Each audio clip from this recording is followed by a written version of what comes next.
Rabbi shrah li sadri wa yassir li amri wahlul 'uqdatan min lisani yafqahu qawli. Bismillahirrahmanirrahim. Assalamualaikum warahmatullahi wabarakatuh. Alhamdulillahirabbil alamin. Alhamdulillahilladzi anzala sakinata fi qulubil mu'minin. Alhamdulillahirabbil alamin hamdan syakirin hamdan na'imin hamdan yuwafi ni'amahu wa yukafi'u mazidah. Ya Rabbana lakal hamdu mil'us samawati wa mil'ul ardi wa mil'u ma syi'ta min syai'in ba'du. Asyhadu an la ilaha illallah wahdahu la syarikalah wa asyhadu anna nabiyyana Muhammadan abduhu wa rasuluhu la nabiyya ba'da amma ba'du. Yang pertama sekali, marilah kita panjatkan rasa puja dan puji syukur kita kepada Allah Subhanahu wa taala yang mana telah melimpahkan rahmat, nikmat, barokahnya kepada kita semua Bapak Ibu untuk tetap bisa melaksanakan puasa pada pagi hari ini, tetap bisa melaksanakan sholat subuh berjamaah pada pagi hari ini, yang mana hal itu yang diimpi-impikan oleh mayit yang ada dalam kubur sekarang untuk sholat berjamaah Bapak Ibu. Nikmatnya Allah Subhanahu wa ta'ala itu tidak cuma hanya satu pintu, tapi Allah bukakan berbagai macam nikmat melalui pintu-pintunya yang lain. Allah itu Bapak Ibu jika menutup satu pintu akan membuka beribu-ribu pintu yang lainnya untuk nikmatnya Bapak Ibu. Jadi jangan heran kenapa saya ditolak ini, diterima ini, karena Allah itu lebih tahu apa yang kita butuhkan daripada yang kita inginkan. Itulah Allah. Sudah jelas tertera di dalam Al-Quran, asa an tuhibbu syai'an wa huwa karhul lakum. Apa yang mungkin kamu benci itu, apa yang kamu cintai itu adalah sesuatu yang kamu benci. Dan apa yang kamu cintai, apa yang kamu benci itu adalah sesuatu yang kamu cintai oleh Allah. Itu sudah tertera jelas dalam Al-Quran Bapak Ibu. Jadi nikmatnya Tuhan itu tidak cuma satu, tapi beribu Bapak Ibu yang harus kita syukuri. Kalau berbicara tentang nikmat Tuhan itu sangatlah panjang. Dari mulai bernafasnya kita, dari mulai kita bangun dari tidur, setelah dimatikan sementara dibangunkan lagi dari tidur, itu merupakan nikmat Allah yang sangatlah berharga Bapak Ibu. Yang kedua, selawat beriringan salam kita hadiahkan kepada baginda kita Nabi besar Muhammad sallallahu alaihi wasallam dengan ungkapan kata Allahumma sholli ala Muhammad wa ala ali Muhammad. Nabi yang telah membawa kita dari zaman kebodohan, zaman jahiliyah hingga zaman yang penuh dengan cahaya kebenaran pada yang kita rasakan pada hari ini Bapak Ibu. Nabi yang rela meneteskan darah berperang demi menegakkan satu kalimat li'ilahi kalimatillah la ilaha illallah Bapak Ibu. Kita sebagai umatnya alangkah tidak bersyukurkah kita memiliki seorang nabi yang mana dengan penuh dengan banyaknya mukjizat pada dirinya. Berbicara tentang mukjizat Nabi Shallallahu Alaihi Wasallam itu ada namanya Al-Quran Bapak Ibu. Sebagaimana semalam kita memperingati malam nuzulul Quran. Al-Quran, segala sesuatu yang berkaitan dengan Al-Quran itu adalah mulia. Segala sesuatu yang berkaitan dengan Al-Quran itu mulia. Kenapa saya bilang seperti itu? Kita beri contoh saja.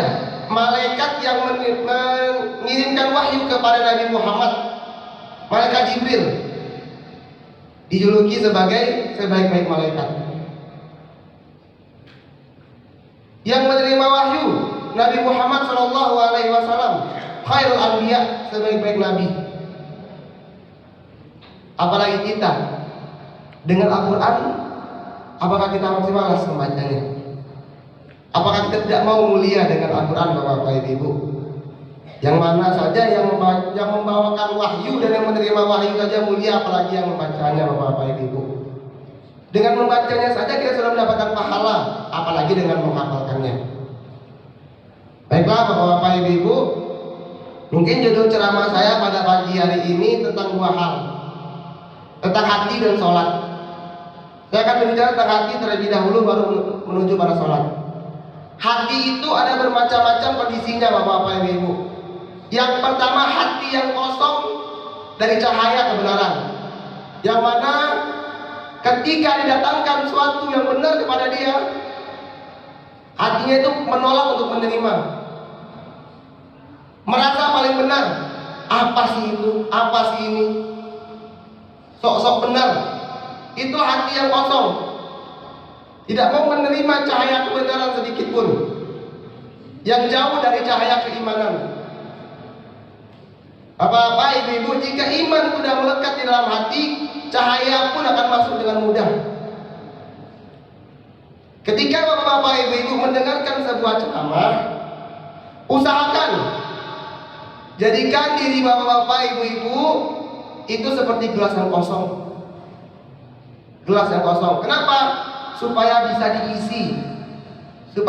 diisi, bisa dimasukkan isi ceramah tersebut. Kalau datang ke suatu majelis merasa diri paling penuh, apapun yang dikatakan seorang penceramah kepada Bapak Ibu tidak akan pernah masuk. Usahakan seperti gelas kosong. Yang kedua, hati yang penuh dengan cahaya keimanan.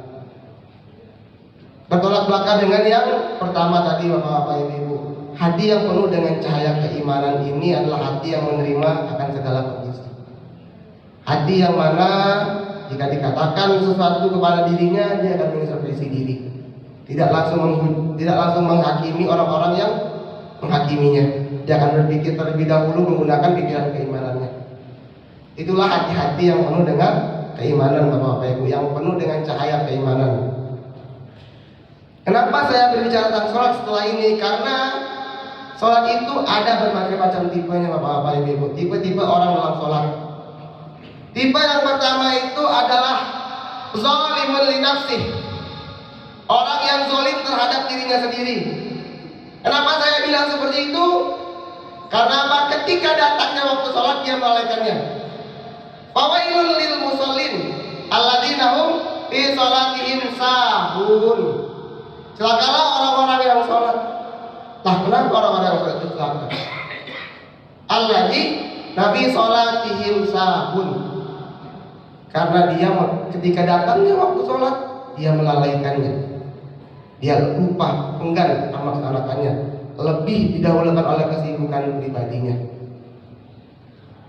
Azan berkumandang Allahu Akbar, Allahu Akbar.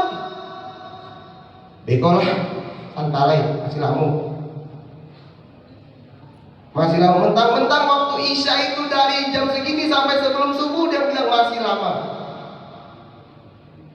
Kita sebagai umat muslim seharusnya ketika Allah itu memanggil azan, Allah itu memanggil, kita hendaknya bersegera diri kepada Allah Subhanahu wa taala. Ya Bapak Ibu, hendaknya ketika panggilan Allah 5 waktu sholat, bukan di bulan Ramadan saja, Bapak Ibu. Kebanyakan orang Bapak Ibu mentang-mentang di bulan Ramadan itu penuh barokah, penuh berkah, Allah bukakan itu surga, berbondong-bondong ke masjid semuanya. Setelah selesai bulan Ramadan, sasop saya isi masjid ini, Bapak Ibu. Ketika Ramadan, lain panu tiga sampai sah. Lampir saya bulan Ramadan tuh sasop saya isi masjid ini. Jangan sampai model itu, Bapak Ibu. Ya, jangan sampai kita menjadi tipe yang pertama zalimun li nafsi, orang-orang yang lalai terhadap sholat-sholatnya. Yang kedua itu ada tipenya, Bapak Ibu, orang-orang yang taat rukun tapi hanya mengerjakan kewajiban. Dia tahu sholat 5 waktu itu wajib. Ya udah, sholat 5 waktu itu wajib. Sholat itu kewajiban bagi dia. Dia sudah tidak tahu itu saja yang dia tahu, tanpa mengetahui sholat apa setelahnya yang sangat berguna bagi dirinya. Sholat itu wajib, ya udah saya sholat tanpa mengetahui makna dari sholat tersebut. Tipe yang ketiga itu adalah Bapak Ibu, tipe sholat dalam kondisi yang tidak memungkinkan. Contohnya ini terjadi kepada zamannya Rasulullah SAW ketika zamannya Nabi. Kenapa?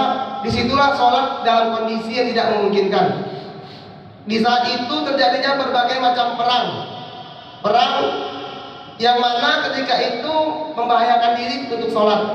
Takut akan apa? Sholatnya diambil oleh musuh. Berjuang di medan peperangan, mengingat waktu sholat, tapi takut kalau sholatnya diambil oleh musuh. Kenapa? Ketika perang mungkin ada yang namanya itu sholat perang, soalnya ganti-gantian Bapak Ibu. Saking ganti-gantiannya masih dalam kondisi was-was. Bapak Ibu. Saking takutnya sholatnya itu diambil oleh musuh-musuhnya. Yang ketiga adalah sholat yang mana yang keempat adalah sholat yang mana itu merasa dirinya itu dilihat oleh Allah. Merasa diri dalam kondisi ihsan. Ihsan itu apa Bapak Ibu? Beribadah seakan-akan Allah melihat, beribadah seakan-akan kita melihat Allah. Nah, apabila kita tidak melihatnya, maka yakinlah bahwa Allah melihat kita. Merasa yakin setiap perbuatan yang kita lakukan ketika itu dilihat oleh Allah Subhanahu wa taala. Seakan-akan ketika kita takbir Allahu Akbar, kita yakin Allah melihat. Kita yakin kehadiran Allah itu ada di samping kita. Oleh karena itu Bapak Ibu, dengan bermacam-macam kondisi dan tipe-tipe orang dalam sholatnya, kita di posisi yang mana Bapak Ibu? Posisi orang yang lalai kah? Posisi orang yang manakah? Orang yang taat tapi hanya mengerjakan tahu wajibnya saja, atau di posisi sholat dalam posisi yang benar-benar merasakan kehadiran Allah Bapak Ibu? Mungkin ceramah saya pada pagi hari ini tidak terlalu panjang Bapak Ibu. Yang penting adalah isi dari ceramah tersebut. Percuma panjang-panjang tapi tidak ada isinya sama sekali Bapak Ibu. Yang penting ceramah saya pada pagi hari ini ada yang Ibu dapatkan, Bapak Ibu dapatkan. Dan terakhir, yang namanya Islam itu adalah keselamatan Bapak Ibu. Terkadang kita itu berdoa, bingung, kenapa ya doa saya tidak dikabulkan? Bingung, kenapa ya doa saya tidak dikabulkan? Ingat, ketika saya dulu belajar, itu diajarkan oleh salah satu guru saya, ada namanya berdoa, minta doa, dan mendoakan Bapak Ibu. Bisa jadi doa dari orang lain itu bisa menyebabkan doa kita terkabul. Jadi kalau berdoa jangan doa sendiri aja, minta doa kepada orang lain. Mintalah doa kepada orang lain. Bisa jadi orang lain yang mendoakan kita itu lebih dikabulkan. Bisa jadi Bapak Ibu. Minta doa, berdoa, minta doa, dan mendoakan Bapak Ibu. Itulah konsep yang sangat bagus menurut saya. Ketika kita menginginkan sesuatu, jangan berdoa sendiri, tapi minta doa dari orang lain supaya mendoakan kita Bapak Ibu. Dalam bulan puasa ini mungkin kita berbondong-bondong ke masjid untuk meninggalkan kemaksiatan. Jangan lupa untuk berdoa satu doa Bapak Ibu. Kalau bisa dicatat, Allahumma arhamni bitarkil ma'asi abdan ma abqaitani. Allahumma arhamni bitarkil ma'asi abdan ma abqaitani. Ya Allah, rahmatilah aku bitarkil ma'asi, untuk meninggalkan segala maksiat selama hidupku. Warhamni min an natakallafa ma la ya'ni, dan rahmatilah aku ya Allah untuk min an natakallafa, dari perbuatan yang tidak saya sengaja Bapak Ibu, yang tidak saya sengaja dalam hidup saya. Warzuqni husnan nadhari bima yurdika anni. Ya Allah, dan berilah saya rezeki yang cukup untuk mensyukuri apapun yang darimu itu. Husnan nazari, pandangan baik selalu berpandangan baik terhadap apapun yang diberikan oleh Allah Subhanahu wa taala. Kalian paham sampai sih Bapak Ibu? Baiklah, mungkin cukup sekian ceramah dari ambo kini, kurang lebih mubalik ini ambo tagak siko, ambo harap ada sesuatu yang bisa Bapak-bapak Ibu-ibu petik dari ceramah ambo itu. Ya, di sini saya ceramah bukan untuk menceramahi Bapak-bapak Ibu, tapi introspeksi diri masing-masing. Saya mengintrospeksi diri, Bapak-bapak Ibu juga mengintrospeksi diri. Bisa jadi apa yang saya keluarkan dari mulut itu berlainan dengan apa yang saya lakukan sehari-hari. Kita sama-sama mengintrospeksi diri, Bapak Ibu. Baik, syukran kasiran ala husni timamikum. Terima kasih atas perhatiannya. Assalamualaikum warahmatullahi wabarakatuh.